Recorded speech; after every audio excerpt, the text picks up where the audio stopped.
Welcome to Leka Eto Speak YouTube channel. Thanks for watching. Please don't forget to subscribe. Lovers all over the world, welcome to our YouTube channel. Gẹ́gẹ́ bí ẹ ti mọ̀ pé a máa ń fún yín ní update nípa nǹkan tó bá ń ṣẹlẹ̀ throughout the world. Update eléyìí tí a tún mú wá fún yín, update nípa Alhaji Oriyomi Hamzat ni. Wọ́n appreciate bí àwọn fans wọn bọ́n ṣe turn up, bọ́n ṣe yẹ wọn sí, bọ́n ṣe àpọ́nlé wọn ní ìlú òyìnbó tí wọ́n travel lọ. Wọ́n ní wípé àwọn mọ̀ wípé àwọn tóbi lọ́wọ́ àwọn èèyàn bẹ́yẹn. Wọ́n ṣàdúpẹ́, wọ́n ṣàdúrà lọ́pọ̀lọpọ̀. Nǹkan tí ó kàn lè jẹ́ ká post fídíò yìí is about justice, nípa àwọn tí wọ́n rí ọwọ́ họrí, nípa àwọn tí àwọn alágbára tán wà láwùjọ tí wọ́n ti yàn wọ́n jẹ, tí wọ́n ti fọkàn sí pé àwọn tí wọ́n wà less privileged pé wọn ò léèyàn. So ìtorí ẹ̀ ni a ṣe post fídíò yìí. Tí ẹ bá farabalẹ̀ tẹ́ bá wo fídíò yìí láti ṣe bẹ̀rẹ̀ dé òpin, ẹ máa rí pé Alhaji Oriyomi Hamzat wọ́n sọ a lot of ọ̀rọ̀. Wọ́n dẹ̀ solicit support. Wọ́n sọ oríṣiríṣi bí àwọn èèyàn, bí àwọn alágbára tán wà láwùjọ, àwọn olówó, bí wọ́n ṣe ń yan àwọn aláìní, àwọn tí ò léèyàn bọ́n ṣe ń yàn wọ́n jẹ. Wọ́n dẹ̀ ní ẹnikẹ́ni tí ìwọ bá nípa láti ṣe ìrànlọ́wọ́ fún, òun náà ni ẹnìkejì rẹ̀. Ọlọ́run ò fẹ́ yàn jẹ, because dídá tó dá gbogbo wa, ó dá wa ń dá wípé ká máa ranra wa lọ́wọ́, ká ní ojú àánú síra wa ni. Ṣùgbọ́n àwọn ọ̀bàyéjẹ́ kan wọ́n sá sí kọ̀rọ̀ láti máa báyé jẹ́ lọ, tí ó sì yẹ kó rí bẹ́ẹ̀. So tí ẹ bá farabalẹ̀ wo fídíò ẹ gbọ́ a lot of ọ̀rọ̀ lẹ́nu Alhaji Dr. Oriyomi Hamzat. So ẹ farabalẹ̀ kẹ́ fídíò wa. Tí mo bá deserve ẹ̀ tẹ́ ẹ̀ ṣe ń kọ́, ṣé ẹ̀yin nìkan ni mo ṣe, ká ní mo ṣe nǹkan kan fún yín rí tó dáa, ṣé ẹ̀yin nìkan ni mo ṣe é fún rí? Ká sì ni mo ṣẹ̀ yín rí náà lẹ́ṣẹ̀ lẹ́ẹ̀ ní wá, ṣé ẹ̀yin nìkan ni mo ṣẹ̀ rí? Sáàrẹ́ ni tí mo ṣẹ̀ rí tó wà ń bẹ̀? Sáàrẹ́ ni tí mo ṣoore ńlá fún rí tí ò sí ń bẹ̀? Sáàrẹ́ tí inú ń bí wípé ẹ ṣe fún mi? Sáàwárẹ́ tí inú ẹ̀ ń dùn wípé ẹ ṣe fún mi? Sáàrẹ́ tó wà nínú ilé tó ń dùn pé kò lè wà ń bẹ̀? Wọ́n ní mo sáré kí n tó dakọ ni, mo jìyà kí n tó padà jẹ́ èèyàn, mo jọ̀pọ̀ tọ́rì pọ̀ ọ̀yà láginjù kí n tó padà kẹ́rù mi dáàfin. Ẹbí irú onítọ̀ ń léèrè wípé ṣé gbogbo ẹni tó sáré ló padà dakọ ni? Ṣé gbogbo ẹ̀dá tó jìyà títí ló padà jẹ́ èèyàn? Ó dá sí gbogbo ẹni ó jọ̀pọ̀ tọ́rì pọ̀ ọ̀yà láginjù ló padà kẹ́rù ẹ̀ dáàfin ni? Kò sí ní téèyàn dìsáàfù láyé.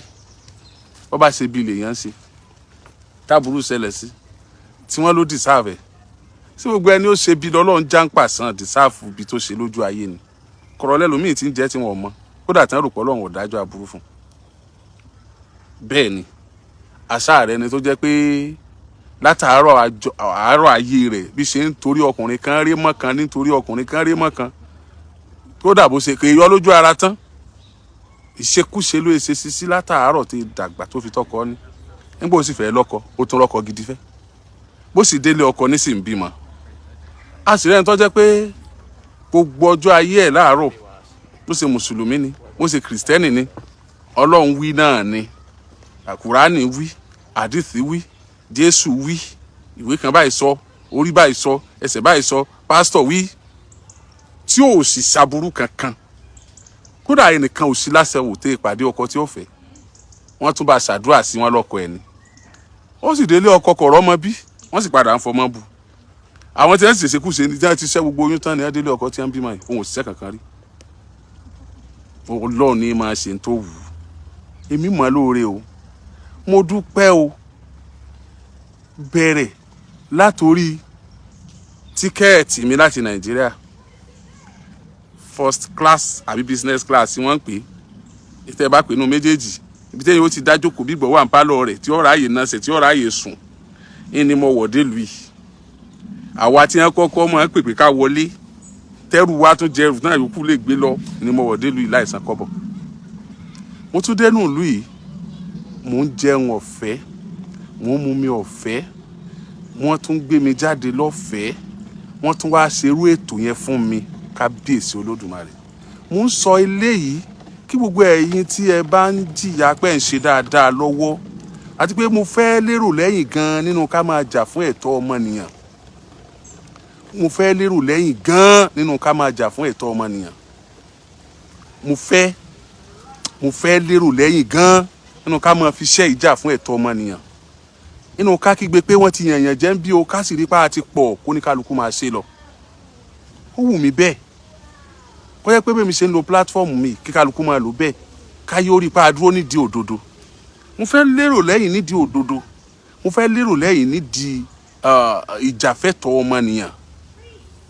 A lè bájọba jà, a lè báràlú jà, a lè bọ́ọ̀rẹ́ wa jà tó wọn bá ṣe dáadáa. Ó wù mí kí n lérò lẹ́yìn púpọ̀ nínú ẹ̀. Ìdí rèé tí mo fi ń sọ irú treatment tán fún mi ní London. Manchester is loading. Ṣé mọ̀ pé wọ́n ní UK, wọ́n ní mo ṣẹ̀ débẹ̀ ní tí wọ́n bá sọ fún mi ní o. Wọ́n ní UK, wọ́n ní after London is Manchester. Manchester own is loading, but appreciation eléyìí fáwọn ti London ni. Torí wọ́n sọ ṣe pé wọ́n jẹ́ kí àwọn tí ò sí ní London wá. Wọ́n fẹ́ kí àwọn kí lorúkọ wọn, àwọn ti Manchester ni o, àwọn ti Liverpool ni o, àwọn ti mo ṣe wá gbàgbé orúkọ ọ̀dọ̀ wọn báyẹn, wọn èèyàn mi dẹ̀pọ̀ ń bẹ̀ dáadáa o. Kí ló kọ ọ̀dọ̀ yín náà bẹ́ẹ̀ bá ń wò mí ẹ kọ́ nìkan Coventry, thank you. Àwọn ti Coventry. Èsì pé nìkan lọ sọ fún mi, wọ́n gbé wá ni, Ọlọ́run ló rán mi létí. Àwọn ti Coventry náà, àwọn ti London nìkan kò lè rí lọ́jọ́ yẹn. Ó ń ṣe gbogbo UK lẹ́rí yẹn o, àwọn ti London nìkan lè rí lọ́jọ́ yẹn. So mo dúpẹ́ lọ́wọ́ yín, ẹ kú ìnáwó, ẹ kú ìnára, ẹ kú ìfẹ́, ẹ kú ìfọmọnìyàn ṣe. Ẹ̀yin náà ò mọ̀ ní dìdàkudà. Àṣé ntáyé rí láyé ń jẹ ni àṣáyé fẹ́ òdodo. Àṣé ntáyé rí láyé ń jẹ ni àṣáyé fẹ́ ká sọ̀rọ̀ ká dúró tì í. Àṣé ìjẹkújẹ tó wà nílẹ̀ tí wọ́n ń jẹ tẹ́lẹ̀, àṣé kì í kúkú ṣe pé wo ayé jẹ, àṣé wọ́n manage ẹ̀ ni. Oriyomi Hamzat is a typical example wípé ayé fẹ́ òdodo. Tá a bá wá rẹ̀ ń tí ó sọ ṣáájú àkókò yìí, tá a ti wá rẹ̀ ń tó sọ tí ó jèrè tìjú, tó jẹ́ pé ó dẹni àpọ́nlé, ó dẹni yìí, ó dẹni ẹ̀yẹ, ó dẹni tí wọ́n ń gbé gẹ̀gẹ̀. Ní tó kù náà ni pé káwa tó kù náà ká gbé, ká tẹ̀lé, ká máa ṣe bẹ́ẹ̀ lọ. Oriyomi ti dẹ̀yìn, àgbégẹ̀gẹ̀ lẹ́yìn. Oriyomi ti dẹ̀yìn, àgbégẹ̀gẹ̀ lẹ́yìn. Ìnira ò ní bẹ́yìn kó gbénú ìyá rẹ̀ kó fọ́. Ìnira ò ní bẹ́yìn kó gbénú ìyá rẹ̀ kó fọ́ o. Oriyomi ti dẹ̀yìn, àgbégẹ̀gẹ̀ lẹ́yìn. Oriyomi dọ̀ọ̀mọ tuntun, àgbégẹ̀gẹ̀ lọ́mọ tuntun. Òkìkí ọlá dọ̀ọ̀mọ tuntun, àgbégẹ̀gẹ̀ lọ́mọ tuntun. Mo dúpẹ́ o. Ní London, béèyàn bá ti ń wá béèyàn mi 1 million. Ṣẹ́rẹ́ ẹ̀kan tèmi yìí. Ọjọ́ kan ṣoṣo òjò tó borí ẹgbẹẹgbẹ̀rún ọ̀dá ni o. Ó lágbára o. Ó lágbára o. Ó lágbára o. Ó lágbára o. Ibi tí mo wà yìí, mò ń sá wá bẹ́ẹ̀ ni, mò ń yọ́ wá bẹ́ẹ̀ ni. Tí àwọn ìyá alálùbáríkà, àwọn bàbá alálùbáríkà, àwọn ọ̀rẹ́ mi, àwọn ẹ̀gbọ́n mi tí wọ́n wà ní London tí wọ́n jẹ́ ọmọ Yorùbá bá mọ bí mo wà, wọ́n wà mí déyìn. Ẹ rí pé àwọn ìbò ni wọ́n máa rí tí n bá ń ṣe kinní mi lọ. Fẹ́ tó mọ́ wò pé sáà Yorùbá ò tí ì máa bọ̀ ń fẹ́ kí wọ́n mọ̀ pé bí mo wà ní kí n lè ráàyè sí àwọn tí mò ń ṣe. Ìfẹ́ ni o. Ìfẹ́ ni o. Ẹ̀yin tèmi ní London, ayé yín ò ní bàjẹ́ o. Láti aago 5 lẹ́lòmíì ti débẹ̀. Kò lọ aago 5, aago 6, aago 7, aago 8, aago 9 kù díẹ̀ kí n tó débẹ̀ ńjọ́ yẹn. Wọ́n sì dúró dè mí. Wọ́n wá tò lọ́wọ́ọ̀wọ́. Wọ́n wá lùlù dùndún àti ṣẹ̀kẹ̀rẹ̀ tá a mọ́ lù ń bàdàn, wọ́n fi kí mi káàbọ̀. Èmi náà wá yẹn pa agbádá. Mo yẹn pa agbádá. Ẹ mọ̀ sí London. Ayé yín ọmọ ní bàjẹ́, ẹ mọ̀ ní wúwú tí wọ́n mọ̀ ní fòkú yín ránṣẹ́ lé. Ògìdán ti bá mi sórí fún yín. Wọ́n padà tún lò. Mo lò nínú TikTok mi. Wọ́n padà tún lò. Ó lẹ́ni ọ̀nà tọrọ, ẹni ọ̀nà kọ́bọ̀. Ẹ ṣeun o. Oriyomi dúpẹ́ o. Mo dúpẹ́ o. Mo mọ̀ lóore o. mo dúpẹ́ o.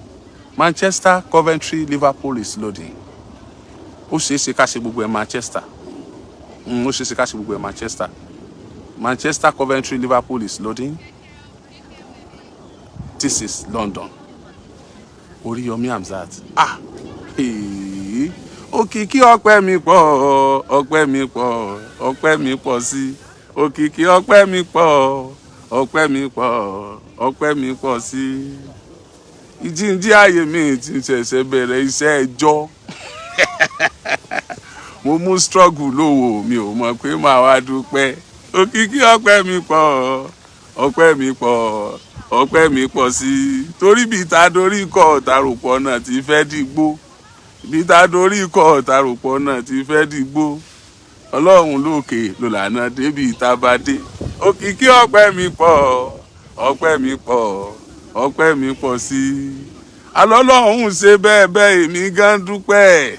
Toro ti ń pele iṣẹ́ orí kó tọ́pẹ́ o. Fọlọ́run tó ṣe bẹ́ẹ̀ bẹ́ẹ̀ ò dá dúró ni. Ọlọ́run ṣe bẹ́ẹ̀ bẹ́ẹ̀ orí kó tọ́pẹ́. Toro ti ń pele iṣẹ́ orí kó tọ́pẹ́ o. Ọlọ́run tó ṣe bẹ́ẹ̀ bẹ́ẹ̀ ò dá dúró ni. Kábíyèsí Olódùmarè. Ọba tó ṣe bẹ́ẹ̀ bẹ́ẹ̀ tí ò dá dúró a dúpẹ́ o. Téèyàn bá ń dúpẹ́ lọ́wọ́ èèyàn, ọwọ́ Ọlọ́run kéèyàn dúpẹ́ lọ́wọ́ èèyàn. Wọ́n ní tí wọ́n bá ń dúpẹ́ lọ́wọ́ babaláwo, babaláwo a sì máa dúpẹ́ lọ́wọ́ Ifá. Tán bá dúpẹ́ lọ́wọ́ Ifá, Ifá ò dúpẹ́ lọ́wọ́ Ọ̀rúnmìlà. Tán bá dúpẹ́ lọ́wọ́ Ọ̀rúnmìlà, Ọ̀rúnmìlà ó pé ọpẹ́ di ọwọ́ Olódùmarè. Ọba tẹ́ni lẹ́gẹ́lẹ́gẹ́ forí ṣàgbéjì omi. Ọlọ́run ló náà rí fàásìn. Gbogbo ẹ̀ náà bàbá kì í àpàdà dọ́dọ̀ Ọlọ́run náà ní pé ń lọ́dà wa. Ọ̀nà tí kálukú bá wá wò kó gbàdé bẹ́ẹ̀, Ọlọ́run ní jọlọ́run.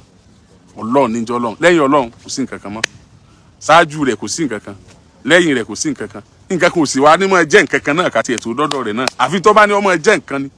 Ní tó bá ti ní ọmọ jẹ́ nǹkan ò jẹ́ mọ́nu. Gbogbo ayé bá sì ní kí nǹkan ọmọ jẹ́ nǹkan mọ́ tó ń bá ní ọmọ jẹ́ nǹkan yóò mọ jẹ́ nǹkan ni. Tí gbogbo ayé bá ní kí nǹkan ọmọ jẹ́ nǹkan tó ń bá ní ọmọ jẹ́ nǹkan yóò mọ jẹ́ nǹkan. Tí gbogbo ayé bá sì ní kí nǹkan ọmọ jẹ́ nǹkan tọ́lọ́run bá ní nǹkan kan kọ́ nǹkan òun parẹ́ nu kò jẹ́ nǹkan kan náà nu. A dúpẹ́ Ọlọ́run. A sì dúpẹ́ fáyìn èèyàn tọ́lọ́run lò fún wa náà. Mo dúpẹ́ o. Mo mọ̀ lóore o. Ọlọ́run á dúró tì yín o. Ẹni wówó tí o. Ẹni wá ná tí ẹni wá jẹ tí wọn ní fòkú yín ránṣẹ́ sílé o. Àtijọ́ àti mu yín kò ní há. Ẹni dìdàkudà o. Thank you. God bless you. God bless you. God bless you. Yes. Nígbà tí mo ti dúpẹ́, mo ní request kan. Request yẹn dẹ̀ lágbára díẹ̀.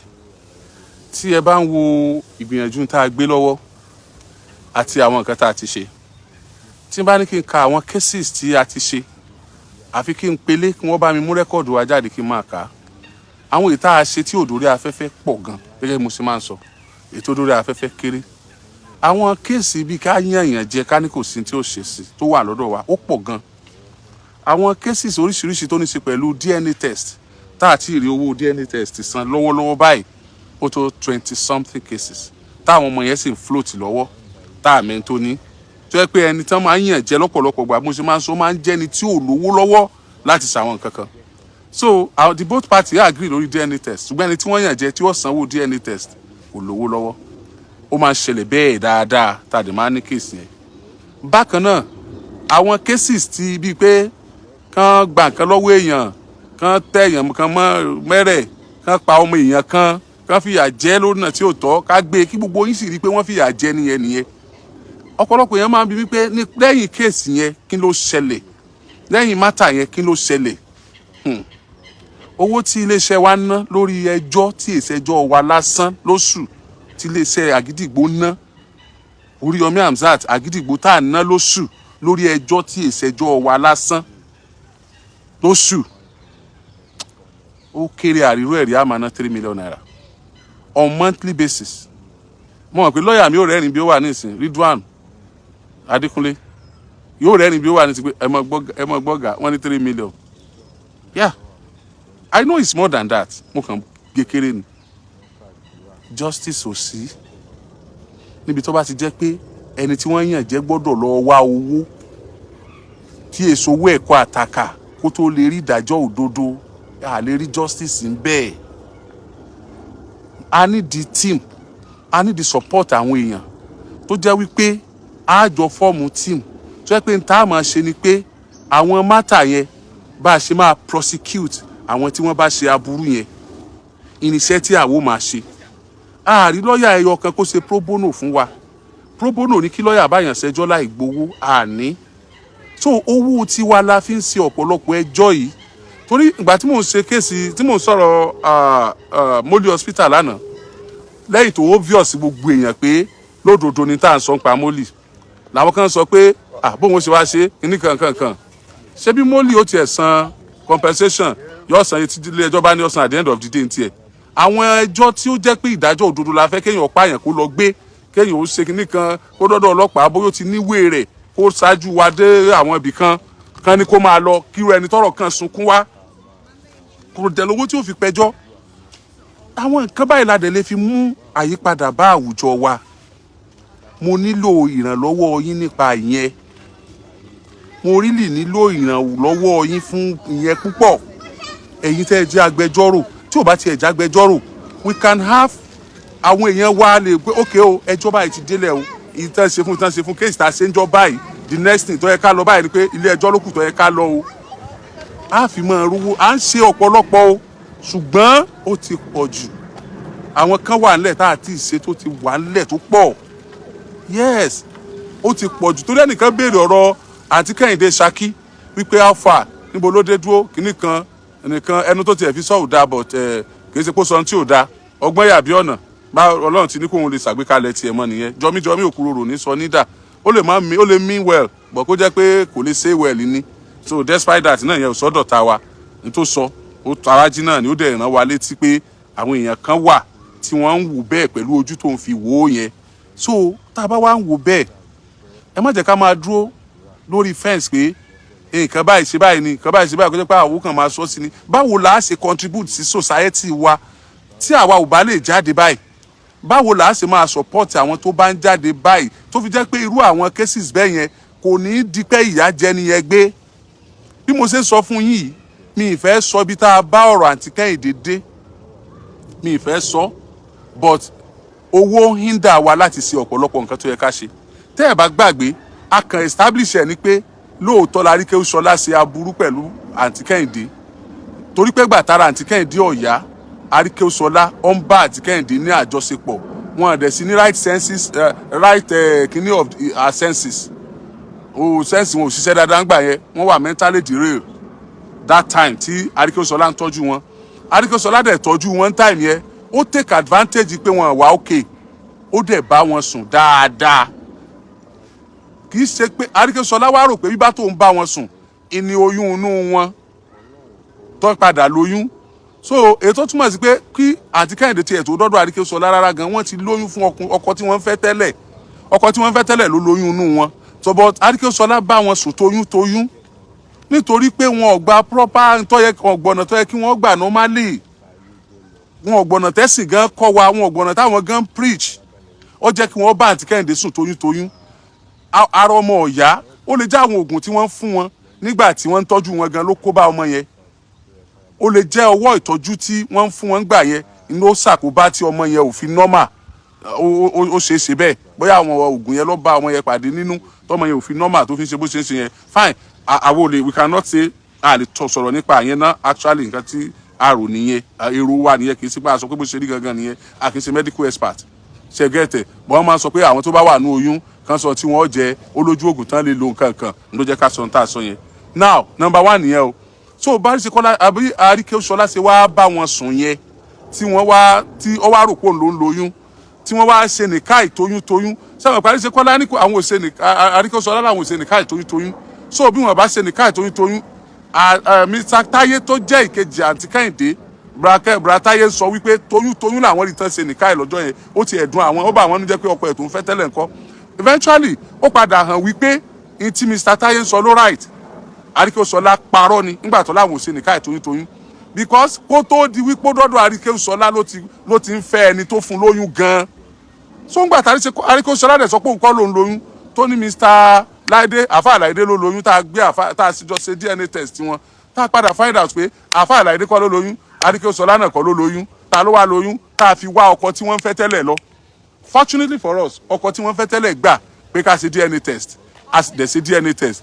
ó dẹ̀ sọ pé ọkọ tí àǹtí Kẹ́hìndé ń fẹ́ tẹ́lẹ̀ òun ló ní oyún tẹ́ ẹ bá gbàgbé now nígbà tó wá jẹ́ pé ọkọ tí àǹtí Kẹ́hìndé fẹ́ tẹ́lẹ̀ ló ní oyún ṣé ẹ mọ̀ wípé ó yẹ kí àǹtí Kẹ́hìndé gan pé Àríkẹ́ṣọlá lẹ́jọ́ wípé ó take advantage àwọn nígbà tó ń tọ́jú àwọn because a mentally deranged person cannot be consented pẹ̀lú pé ààrẹ òun fẹ́ fẹ́yàn àbò wọn fẹ́ fẹ́yàn that time anything tán bá ṣe sí ẹni tó ti tí ò wá okay mentally wọ́n ṣe sí wọ́n take advantage ẹni islamically gan ẹjẹ́ tún gbé wọbẹ̀ ẹni tí ó bá wà mentally deranged gbogbo ẹ̀ṣẹ̀ tó ṣẹ̀ kó tó ní mental àti dáadáa tó ṣe kó tó ní mental wọ́n kọ́ lẹ̀ tó bá ti kú sínú pé wà mentally deranged yẹn tó bá di ọjọ́ ọ̀dájọ́ èyí tó ṣe kó tó jẹ́ pórí ẹ̀ yìí yẹn nìkan ni wọ́n fi ṣèdájọ́ nínú ayé rẹ̀ gbogbo ohun tó ṣe ń gbà torí ẹ̀ yìí kò sí ìdájọ́ lórí ẹ̀ tára ẹ̀ bá wá padà yá wọ́n wàá padà tún máa ṣàkọọ́lẹ̀ tí bá ń ṣe lẹ́yìn tára ìyá tán ìtara ẹ̀ bá yá lẹ́yìn ìgbà náà wọ́n rò pọ̀ méjì tó ti ṣe kó tó wà derailed àwọn àfa àwọn kọ wa bẹ́ẹ̀ àwọn onímọ̀ wọn sọ fún wa bẹ́ẹ̀ so anybody tó bá wà nípò táǹtì Kẹ́hìndé bá wà tán wà yẹn anything tán bá ṣe fún wọn time yẹn a jẹ́ wípé lódodo wọ́n ti yàn wọ́n jẹ ẹ wá ń béèrè pé medical clinic kankan pé ilé ẹjọ́ béèrè a ní evidence pé Àríkẹ́ṣọlá fúnra rẹ̀ sọ wípé àǹtí Kẹ́hìndé wà derailed he said it himself ó dẹ̀ sọ tó gbé wọn dọ́dọ̀ òun ní time yẹn so gbogbo àwọn evidences tá a ní nípa Àríkẹ́ṣọlá yìí so tí àǹtí Kẹ́hìndé tá a dá owó oúnjẹ fún ṣé ni yóò mú owó nínú owó oúnjẹ tí ó fi lọ court number one yẹn o number two wọ́n gbé wùnbà àǹtí Kẹ́hìndé kú o the document given to us ó wà controversial the statement tán jọ sọ tán sọ fún wa ó wà controversial the evidences tí wọ́n give fún wa lọ́dọ̀ wa ó wà faulty bó wa ò kì í ṣe ilé ẹjọ́ àti ṣe public àti gbé wá sí court of public opinion tí gbogbo ẹ̀yin aráàlú dẹ̀ wà convinced pé lódodo l'Àríkẹ́ṣọlá ṣàbúrú sí obìnrin yìí but ìjà nílé ẹjọ́ ìjà ní kóòtù táwa ti Àríkẹ́ṣọlá mọ́ tá bá fẹ́ ti Àríkẹ́ṣọlá mọ́ ìjà ní prison tá ti Àríkẹ́ṣọlá mọ́ àbí a ní tí yóò ṣe tá a pa láṣẹ fún kó lọ ṣe lẹ́yìn pé kákànjẹ́ ká yí orí pé tó ṣe ní the next step tó yẹ ká take ni pé we now proceed to court of law kó lọ defend gbogbo ohun tó ṣe fún ọmọbìnrin yìí our evidences wà ní DNA test tá a ti ṣe so ìyẹn bẹ́ẹ̀ yẹn o èyí tó tún wá lágbára jù lẹ́yìn tí Àríkẹ́ṣọlá ni pé fine a sọ nǹkan kan mọ́ nípa ilé ìwòsàn tó wo Kẹ́hìndé báyìí tó ní SS ni tí wọ́n sì sọ pé gbogbo ohun tí ń ṣe Kẹ́hìndé ń victim SS ni tí wọ́n sì bẹ̀rẹ̀ sí ní lóògùn SS tí ò ṣe fún un tí oògùn yẹn gan ò lè ṣèpalára fún ara rẹ̀ number one yẹn o number two the fear of torí pé SS ni tí wọ́n ti pé òun náà lọ jẹ́ kí wọ́n padà yọ ohun bẹ̀ nígbà tó fẹ́ bímọ tó dẹ̀ lóhùn ọmọ sí tí wọ́n dẹ̀ ló mọ̀ sí ó yẹ ká jọ lọ drag ẹ̀ ní court irú hospital tó irú doctor tó sọ pé SS ní láì ṣe test yẹn ó yẹ ká lọ drag ẹ̀ court tó ló tún padà sí ọ̀pọ̀lọpọ̀ test tó prove pé kò ń ṣe SS tó gbé genotype ẹ̀ wá so it's only in Nigeria a doctor can just look at someone and say bí mo ṣe ń wọ ẹyọ SS ni ẹ bí mo ṣe ń wọ ẹyọ AA ni ẹ bí mo ṣe ń wọ ẹyọ AS ni ẹ bí mo ṣe ń wọ ẹyọ this is your genotype this is your blood group it is only in our place and gbogbo àwọn tá à ń picture àti Kẹ́hìndé ẹlòmíì ní àwọn obìnrin o obìnrin báwo wọ́n fi ìyà jẹ woman yẹn ni now wọ́n bà ayé ẹ̀ jẹ́ ni now wọ́n take advantage ẹ̀ ni now he now takes Samira to our hometown ó lọ gbé báwọn bàbá kan ní hometown wọ́n fún wọn lówó kí ló ní ká máa sọ ó ní ká sọ pé orí Kẹ́hìndé ti dàrú gbogbo fídíò yẹn náà evidences ní fún wa in the court of law but gbogbo àwọn kéèsì báyìí so yẹ ká drop ẹ̀ ṣé ẹ rántí àǹtí tó bí ọmọ mẹ́rin fún ọkùnrin kan ṣoṣo tí gbogbo ọmọ mẹ́rin yẹn ṣe tọkùnrin yẹn ẹ rántí ẹ dákun àǹtí yẹn tẹ bá rántí ẹ tẹ okùn àǹtí yẹn tẹ bá rántí tó àìpẹ́ ẹ rántí mo fẹ́ kéèyàn mẹ́wàá tẹ okùn àǹtí yẹn lórí kọ́kọ́rọ́ alátẹ ibi tá a ti bẹ̀rẹ̀ DNA test èèyàn mẹ́wàá ẹ tẹrúkọ obìnrin tó ṣe ń ẹnìkan kò tí ì mọ̀ ẹnìkan ní Semirat ọ̀tán.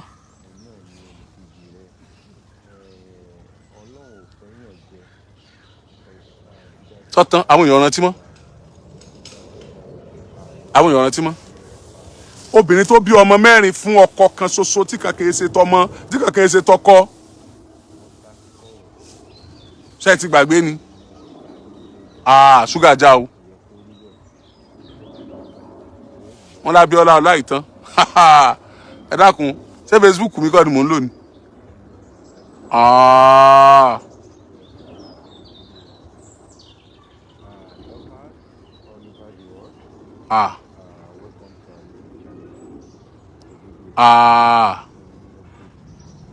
Ẹnìkan ti gbàjáre.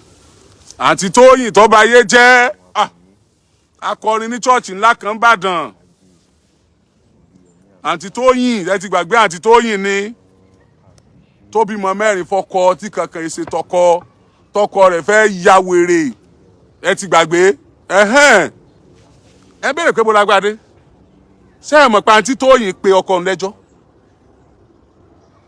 ẹ̀sẹ̀ àǹtí Tóyìn tún sùn ọkọ yẹn náà yes ó tún sùn ọkọ yẹn ìwé rèé sẹ́rántì ìwé rèé ṣé ẹ ti gbàgbé ni ìwé rèé ẹ mọ̀ gbàgbé ẹ jẹ́ lọ sí dáárì kọ́kọ́rọ́ alátẹ lọ́dọ̀ yín kẹ́ wò ìwé rèé number 1 nígbàgì tuntun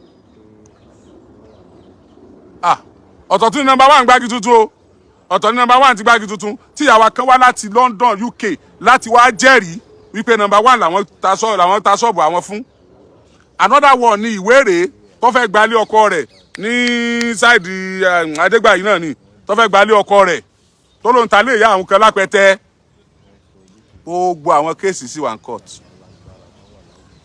torí ẹ̀ lẹ̀ ṣe gbọ́ nǹkan kan lórí ẹ̀ mọ́. We are incapacitated. We are spending a lot on court cases for the justice of the downtrodden people. We need your assistance. It's not that we need your money. We need your cooperation. We need to come together. We need a group that we can come to. Tá a bá ti ní issue bẹ́ẹ̀ yẹn. Ẹ wo ọ̀rọ̀ àti Kẹ́hìndé yẹn. Ẹ dẹ̀ ń béèrè pé alpha. Ó ti yẹ ká kéde fún yín pé ọ̀rọ̀ yìí ti bẹ̀rẹ̀ ń kọ́ tó. A ti ṣe dé stage kan. We still need money. Ntẹ̀yàn kan lè ṣe ni pé you know what Alhaji èrò lẹ́fẹ̀ẹ́ fi ṣe kéésì àti Kẹ́hìndé yẹn. I will take it up. Iye báyìí ni o. Màá fún iye báyìí. Ok ẹ bá lọ́yà sọ̀rọ̀. Á dẹ̀ máa fáwọn èèyàn ní report. Àwọn iṣẹ́ tá a lè ṣe tá a fi lè bójú rí Ọlọ́run pàdé pọ̀. Ṣùgbọ́n lọ́pọ̀lọpọ̀ ọgbà a kì í fura sí. Ẹni tó bá support àti Kẹ́hìndé tó fi rí justice gbà. Àtẹni tó gbé àti Kẹ́hìndé lọ hospital pé kán lọ máa treat wọn fún depression kí depression má bàa mú wọn. Ẹni tó support ẹ̀ tó fi rí justice gbà òun gan ló treat ẹ̀ fún depression.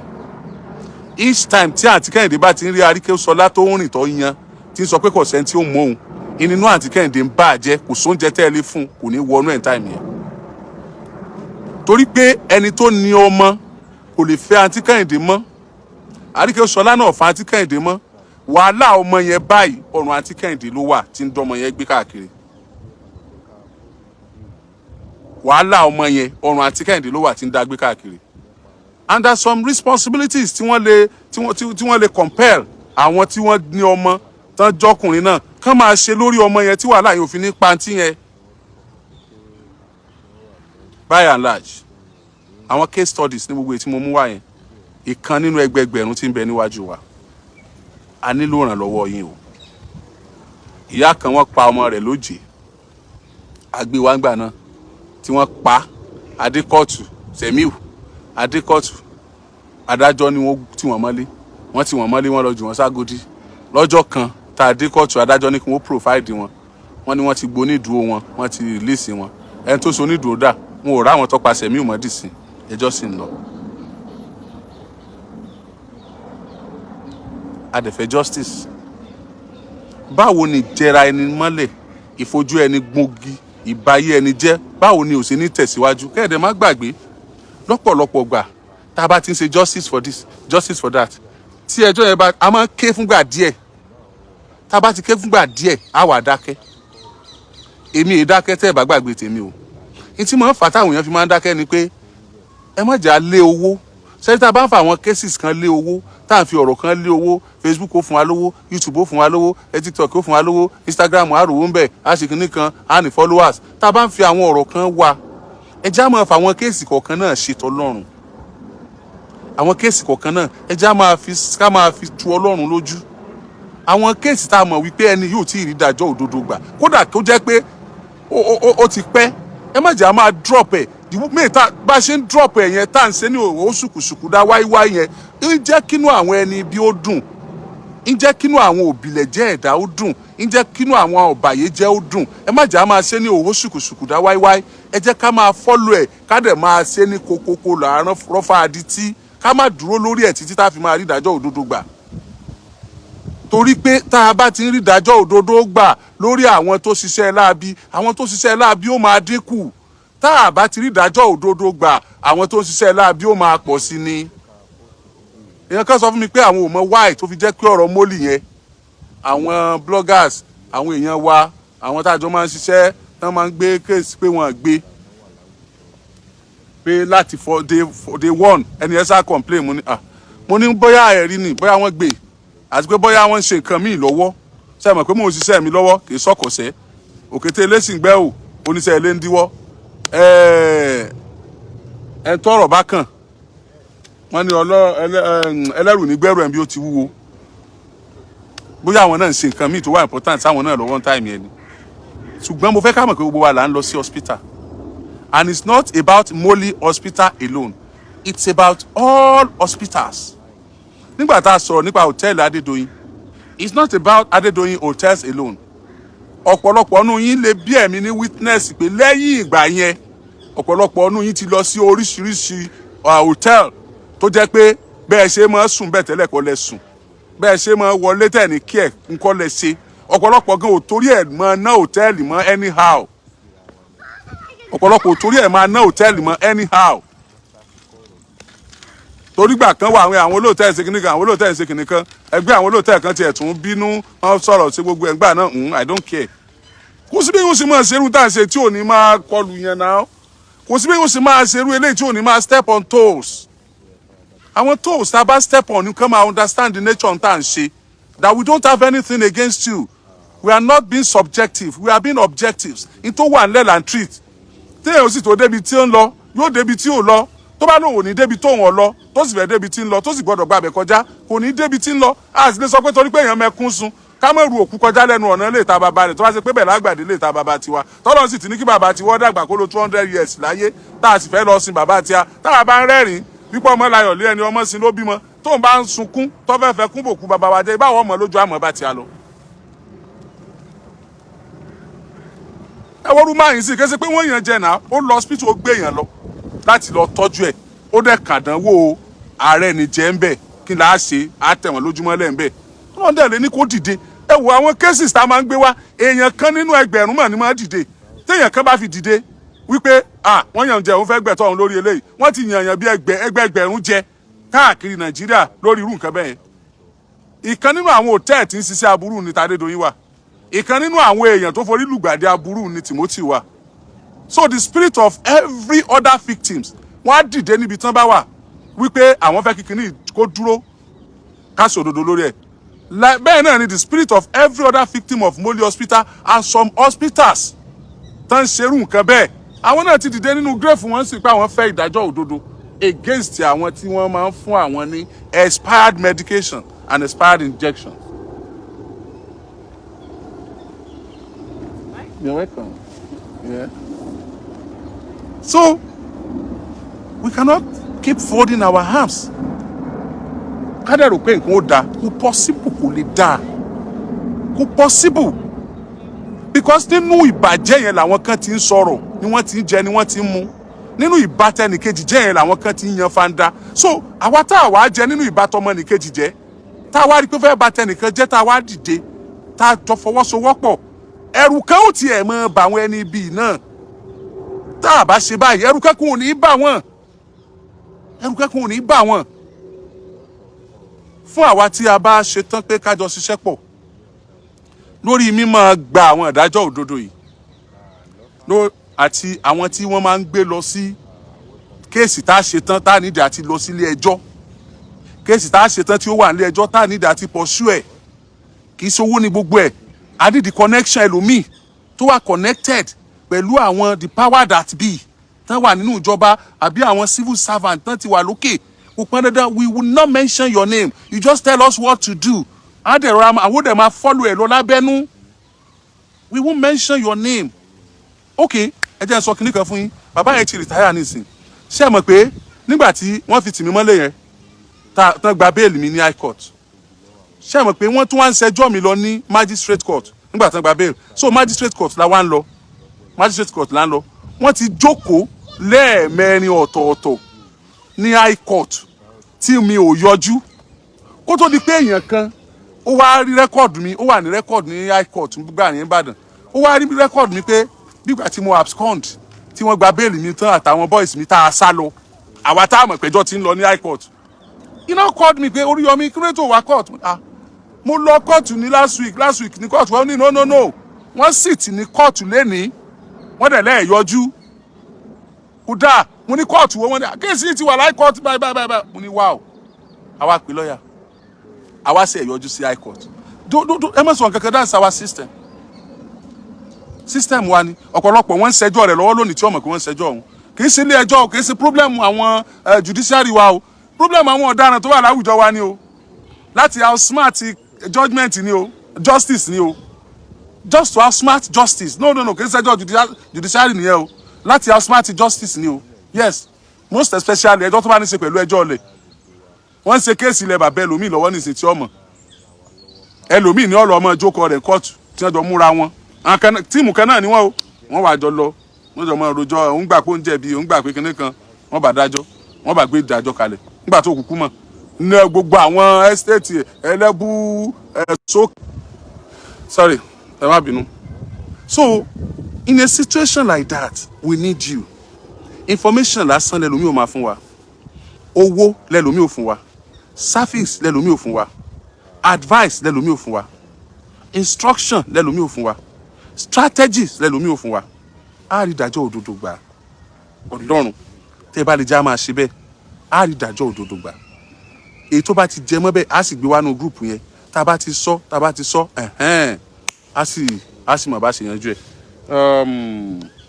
Ọlọ́run ṣàánú wa ẹ jẹ́ kí n fún wa ní nọ́mbà tá a máa fi ṣe yẹn lórí show tẹ́ ń wò yìí náà ni ẹ comment pé I am interested tẹ́ bá ti comment pé I am interested a máa DM yín ní nọ́mbà tí ẹ máa fi join wa ẹ kàn comment pé I am interested a máa DM yín tá a bá ti DM yín á jọ sọ̀rọ̀ ẹ ṣé mo dúpẹ́ láti gba ìdájọ́ òdodo fún àwọn tó wà the downtrodden the grassroots people àwọn tí ò rọ́wọ́ họrí àwọn tí wọ́n fìyà jẹ àwọn tí wọ́n ń tẹ̀ lójúmọ́lẹ̀ tí wọ́n ní kò sẹ́ni tí ó máa wọ̀n sí ẹ jájọ ṣe ọwọ́ kan ọ̀gbẹ́rù dórí àgbájọ ọwọ́ la fi sọ̀yà ẹ dákun torí Ọlọ́run kí orílẹ̀-èdè wa lè tẹ̀síwájú kílẹ̀ Yorùbá náà lè gòkè àgbà ká lè máa rí ìdájọ́ òdodo gbà àjùmọ̀ṣe gbogbo wa mọ̀ ni Ọlọ́run sì jà lè ṣe ẹ dákun torí Ọlọ́run ẹ comment I'm interested àti DNA test ni o àti lawsuit oríṣiríṣi ni o ká lè jọ ṣe ẹ ṣe Oriyomi Hamzat lórúkọ mi lẹ́ẹ̀kan sí ẹ̀yin tèmi ní London mo gbé fún yín o.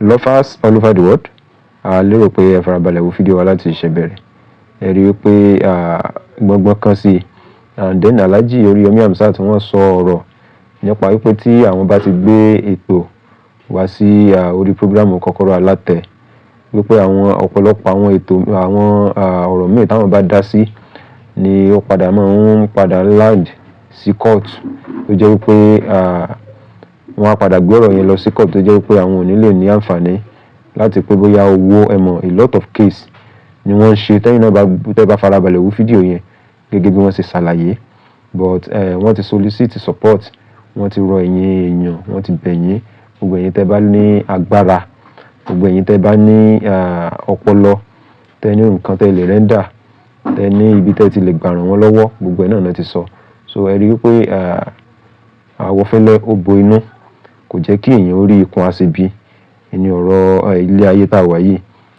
àwọn Yorùbá sì tún bọ̀ wọ́n máa ń pòwe pé imú níkà kò jẹ́ kí á gbóòórùn àṣebi because ọ̀bàyéjẹ́ pọ̀ lórílẹ̀ ayé. Tá a bá wo fídíò yìí, tá a gbọ́ a lot of ọ̀rọ̀, tá a gbọ́ àlàyé tí Alhaji Dr. Oriyomi Hamzat tán ṣe, ẹ̀rù ayé yóò tún báyàn. So ẹ̀yin tẹ́ bá ṣe ń darapọ̀ mọ́ channel wa yìí, ẹ bá wa subscribe, ẹ bá wa likes, ẹ dẹ̀ bá wa share àwọn fídíò sí wa. So we love you all. Thanks for watching.